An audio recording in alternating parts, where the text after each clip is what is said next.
empowering the blind to be excellent, do more, and live with greater success. This show is for you and about you. Welcome to the Delivering Access Podcast. So today we have on the Delivering Access Podcast, Mr. Chris Hofstader. Chris, are you ready to empower? I sure am, Sean. Great. So the Delivering Access Podcast audience wants to get to know you. So tell us a little bit about yourself, where you grew up, how you became blind, and the tools that you used along your journey. I was born and raised in central New Jersey, Westfield to be specific, exit 135 off the GSP. And raised in, the fairly affluent suburbs there. I went to Catholic schools. When I was 7 years old, I was coming out of a Cub Scout meeting, and all the other boys ran to their parents' cars, and I just stopped suddenly. And my parents recognized that I was showing the first signs of low light vision loss, which is usually the first symptom of retinitis pigmentosa. My mother's uncles had it, and because of the excellent genetic pattern, I would be a high probable for it, so they knew to look for it in me. They brought me to New York, eye, ear, nose, and throat, where I was specifically diagnosed with retinitis pigmentosa, and that was in 1967. I've been followed by the good people at Johns Hopkins Wilmer Eye Institute in the retinal group down in the basement. Since then, since I was 7 years old, by Doctors Finkelstein and Mazov. So I am coincidentally the longest studied case of retinitis pigmentosa in history because I was caught so young at such an early time in the history of the study of the disease. RP is a slow, degrading process. As a kid, I got to do all the things that any normal kid in the suburbs of New Jersey could do. I rode bicycles, I played baseball, I was on the wrestling team in high school, I rode bicycles competitively in high school. I had a driver's license from 1977 till 79. I gave that up in 1979, as I said, when I was officially declared legally blind for the first time. I could still read normal books until I was about 30. I could use computers without a screen reader or magnifier till I was about 35. That would have been 1995. When things started going really bad for me. At that point, nobody had told me that screen readers even existed. So I gave up my driver's license. I played in a punk rock band. I went to New York University and studied computer science, mathematics, and women's studies. I moved to Boston in 1983 and joined the hacker scene here. I've worked for some really terrific contracting companies, Turning Point Software, which is now has been acquired 2 or 3 times, so it's no longer in existence in any way to represent what it was back in the old days. But we were one of the top contract services companies in the software business in the days before outsourcing was a real big deal.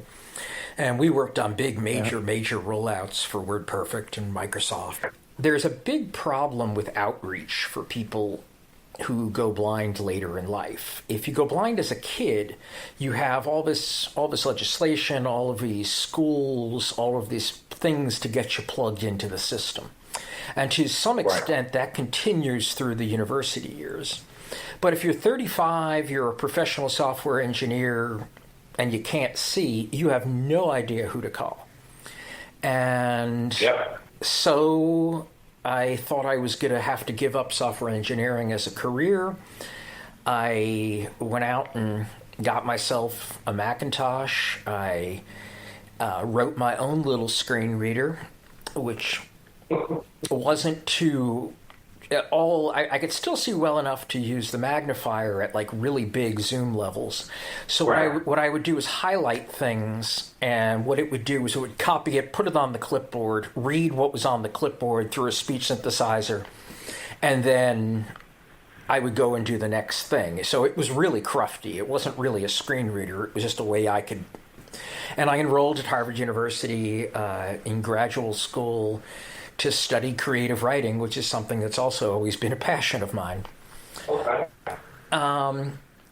While there, my dad was talking to a fellow who was coincidentally the best man at my dad's wedding, a guy named Mike Richmond, who's real active with the ACB up in Vermont. He's blind, and he remained as a school teacher throughout his career. And he told my dad about this thing called Window Eyes, and so my dad bought me a Gateway laptop and had Window Eyes installed on it and shipped it to me, and I was like, oh my God, this is great. I sent my resume to GW Micro. They never got back to me, and then I saw that Hunter Joyce was hiring. So I sent my resume there, and a couple months later I started as the head of their software engineering department. I was there for 6 years, and we did a lot of great stuff. And since then, I left in 2004. I've been a contractor around accessibility, mostly for research groups like Trace and University of Florida's Rehabilitation Engineering Resource Center, and various gigs for companies. I've set up a bunch of offices doing accessibility development and testing in India over the years. I'm involved in one of those projects now, and a friend of mine told me that I'm responsible for hiring more blind engineers in India than anybody else in their history. When we first did it, I hired 6 people for an office I opened for Freedom Scientific, all of whom were blind, 3 software engineers and 3 QA engineers. And they put us on the front page of the financial news there, in the nation's most popular newspaper, with pictures, and because it was apparently the first time any blind people have ever been hired into engineering jobs in non-government positions in India. So I hired the first 6, and over the years we're up to about 90 people who I've gotten into those kinds of jobs. So. That's something I'm quite proud of. I love going to India. It's a wonderful country. And I'm sort of an oddball hero among blind hackers there. Absolutely. So, Chris, that is a wonderful, wonderful story, a great journey, and we're going to dive more into that later on in the interview. I'm going to pivot for a second and just ask you, what's your desires for the blind? Obviously, I have some kind of futuristic, almost sci-fi technology-based future where we have all these gadgets and we can move through life exactly as everyone else does. And in some ways, if you look at the technology that's out there now, we may be not too far from that. I mean, with the, and this is completely outside my area, it's in the medical world, and I don't know medicine from anything. Right. But these implants, retinal replacement implants that are going into eyes, I mean, I can envision 25, 30 years down the road that, these bionics can outperform natural eyes. I mean, people, if they wanted to, could see in the infrared spectrum, which would be really great if you're hunting or fishing. Right. There it is, right there. And other sensory substitution kinds of devices. The work that Peter Meyer is doing with the Seeing with Sound, the Voice Project, where through auditory stimulation, people can learn to see. You combine that with, the GPS, the RFIDs, the proximity things, and, maybe sonar or laser rangefinders and whatnot. And, we could be doing, just going to the mall ceases to be a real problem and becomes, something that's entirely integrated. So I think that, ultimately it's the integration of these things that are now a pile of really good ideas, and turning them into reality in the next 10, 15, 20 years. Combined with, again, I'm going to delve into what the medical world's doing, which is outside and my expertise and above my pay grade. But the stem cell research going on for so many things that, possibly can replace retinas or grow new parts for eyes or grow an optical nerve for somebody who's had serious damage is tremendously exciting. So, my dream is that, what we see happening today continues and we just keep getting better. Absolutely. Now, out of the things that you mentioned, or maybe one that you didn't, whether it be in the medical sector, the technological sector, which one of those are exciting you the most right now? I would say the medical stuff. But that could just be that I have a personal interest in kind of DNA and evolutionary biology and the outcomes of these sciences. So I read a lot of books about it, and books written for lay people, not books written for scientists. And so I enjoy all that stuff. So to me, it's kind of exciting just because I find DNA research really exciting. Absolutely. So right now, what tools are you using to perform your many tasks? I'm a bit jealous of one of them that I know. You have a very nice mic, and I have a professional microphone that is missing a cord, a mixer. So I have all the professional equipment, but yet I'm recording this on a Logitech headset. And so I know you do some audio work, at least I think you do. And other tools outside of what you do on the microphone. Tell us a little bit about that and other tools that you might be using. Now, as we speak, I have a MacBook Air sitting on my lap. I think it's the sexiest little computer you can buy. There you go. That comes with the VoiceOver screen reader. And so on the Mac side of things, I do a lot of my audio work. I use GarageBand. I think it's a great program. I use Amadeus Pro for various things that GarageBand's not so good at. We're recording this, at least on my laptop, on Audio Hijack Pro, which is a pretty cool piece of software. Yep. But I also have Windows installed here with the NVDA screen reader. I have Ubuntu and the Orca screen reader and the Speak Up screen reader. So I'm not exactly the typical Blink in that I have like 5 screen readers installed. So I can always find something that works on some operating system that in a good way. I have to say, though, that Speak Up became my new favorite screen reader of all time in the past week when I saw that its documentation isn't even in HTML, it's just a TXT online. And the first instruction is you have to recompile the kernel. I mean, this is a screen reader for the 0.0001% of the population who even understands what recompiling a kernel means. So I feel like a special group, like I'm a member of a tiny little special club by using it, because everyone else is terrified of it.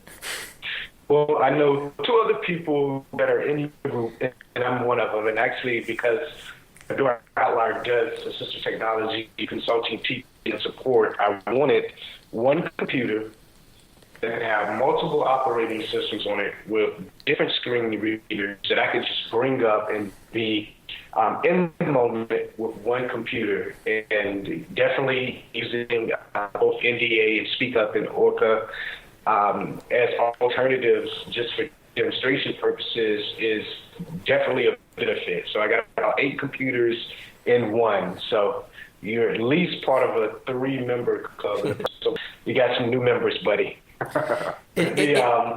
Transition for a bit. Did you? What?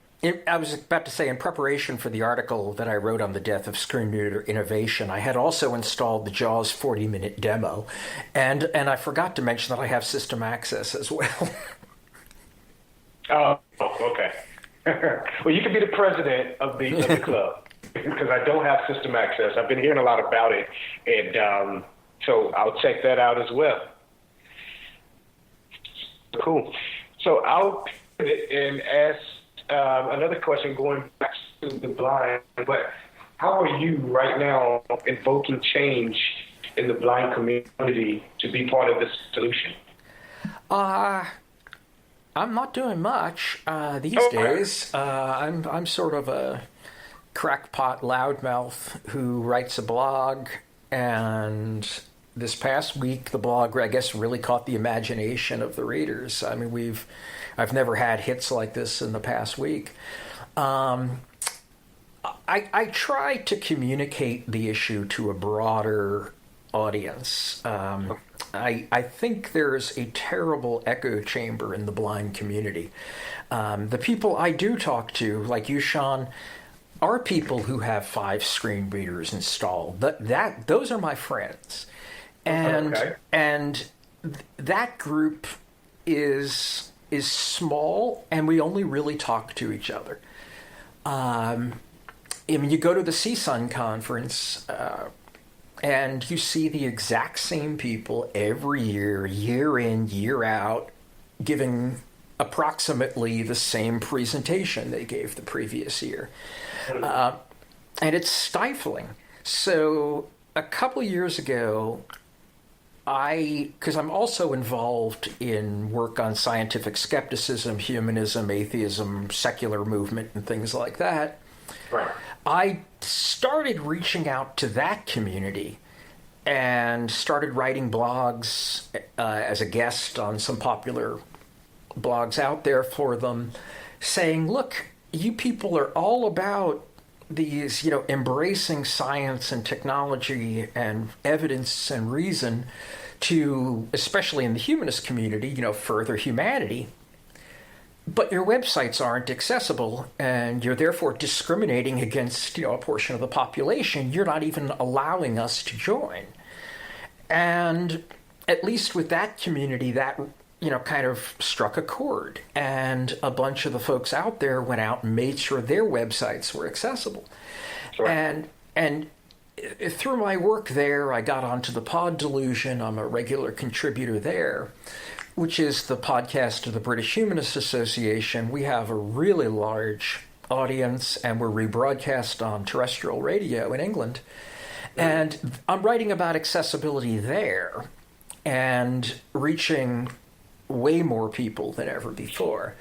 I can't say whom, but I am joining a rather large mainstream news website this fall, and I'll be writing about disability, especially with the advent of the FCC being allowed to enforce the 21st Century Video and Communication Accessibility Act of 2010, colloquially known as CVAA, where an inaccessible website can be fined up to $100,000 per day for being inaccessible.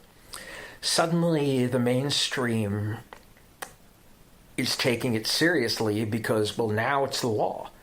And so I'll be able to hopefully help those people transition into making their stuff accessible by speaking to that audience rather than trying to write for the same 50 blind people who agree with everything I say anyway. All right.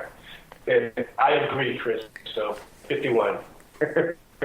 So we talked a little bit about access and accessibility, whether it's access to a doctor when you are older and with technology and doing the whole transition thing, and accessibility with all the different screen readers between the two of us.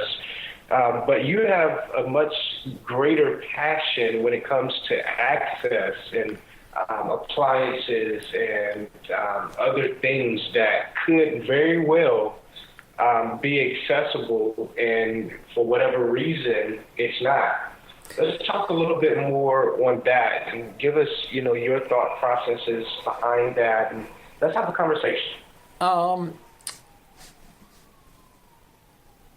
Intellectually, I come from the minority model of critical disability theory. I'm also a subscriber to the social model of the theory, but I don't understand it as well, and I don't I don't write, or my activism doesn't come from that. This is fairly obscure academic stuff that only a few hardcore nerds and people interested in philosophy and academia and sorts of things. But what it comes down to in basis is that I view people with disabilities as a minority, and I view accessibility as a civil rights issue. To me, a CAPTCHA with no audio alternative is the absolute equivalent of a whites-only sign being hung on the door of a business. Nobody would think of doing that in the United States today, outside of a few communities, probably in Florida. But people don't think twice about accessibility and the segregation that it causes. Right. I have recently had one of my best personal successes in my personal advocacy for accessibility, in that Jimmy Wales, the founder of Wikipedia, and I have been communicating back and forth for the last couple of months, and he has now agreed to make Wikipedia make Wikipedia entirely accessible. This started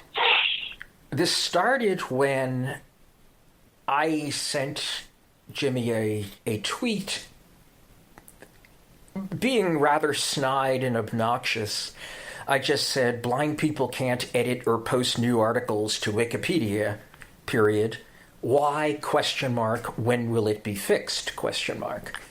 And I did not expect an immediate response. I mean, I was expecting just to be ignored like I usually am, which is why I was willing to be obnoxious.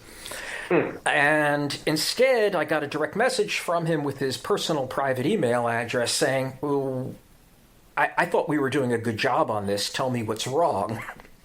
Wow. And I told him, and he brought it up at their April board meeting, which is in Milan, Italy. And he and I have a mutual friend, Jim Fruchterman, the founder and CEO of Benetech, as well as the man who invented modern OCR and all those other great things that Jim has done.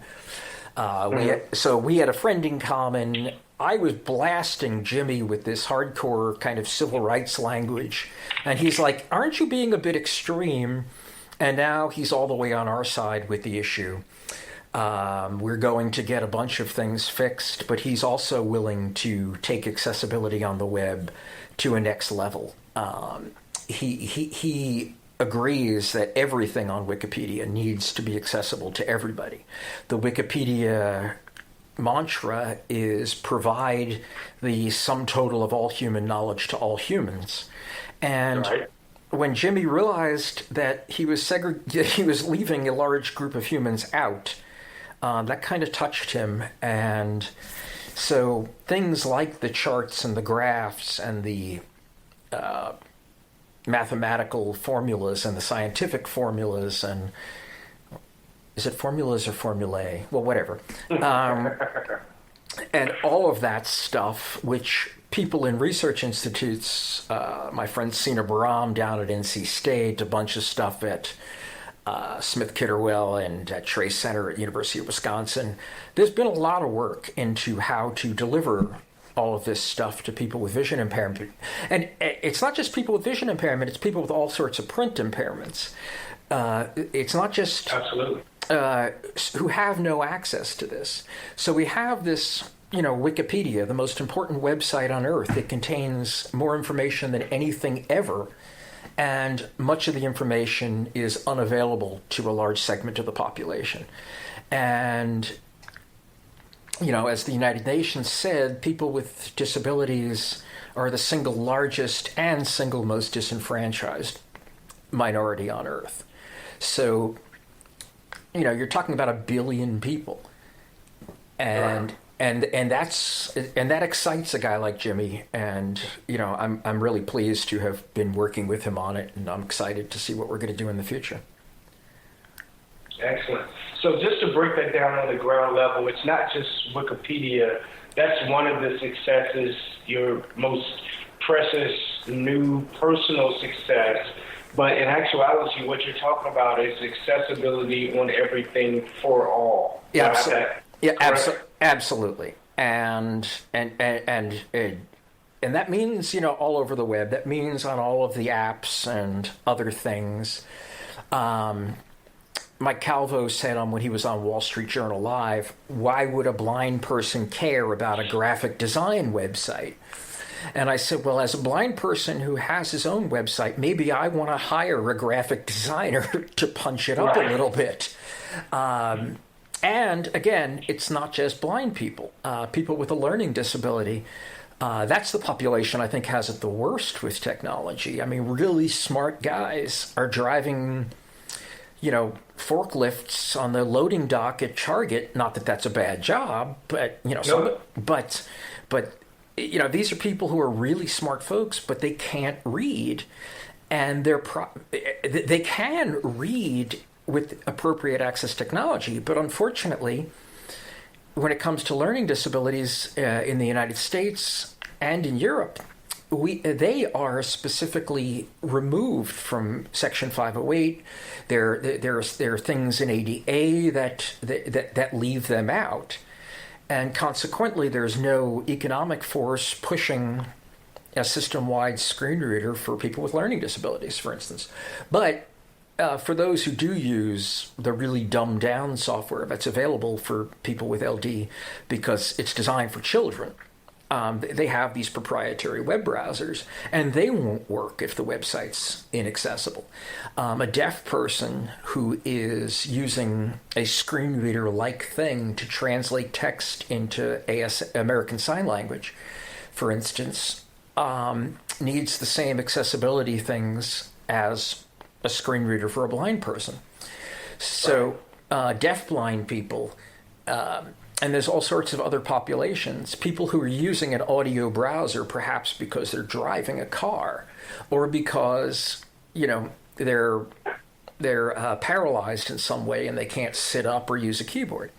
So there's just a ton of reasons why accessibility works across the board. And it helps your search engine optimization too. So the more accessible your site is, the better search engines are going to find it. Absolutely. And that could be one thing that we could tell developers, hey, you want better SEO, you make your site accessible. That's a byproduct of just doing the right thing. So that definitely makes sense. And this has definitely been a awesome interview, Chris. What we're going to do is go ahead and close out on that wonderful note that you left us with as far as accessibility. So tell us how we can reach you. Give us one parting piece of advice, and then we'll say goodbye. Okay, well, you can find me at chrishofstader.com, which is where my blog is. You can find the Pod Delusion, where I contribute once a month or so at poddelusion.co.uk.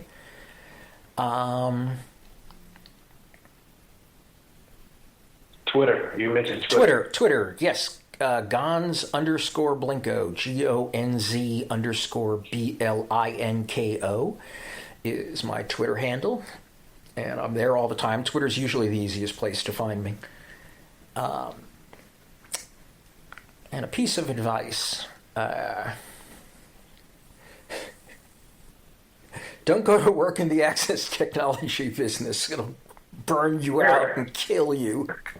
If you really want to make a difference. All right, well, you just eliminated everybody who was calling me for a job today who's listening, so don't call and find another career. Absolutely. But, man, great job in the assistive technology arena, just all your research. You're definitely knowledgeable, and you imparted some great things to our listeners. So, Chris, I appreciate it, and goodbye. Yeah, bye-bye, guys. Have a good time. Absolutely. In my traditional closing, if you think you can, or if you think you can't, you are right. Think pennies, get pennies. Think dollars, get dollars. See you on the other side. This has been a Yucca Music Group production.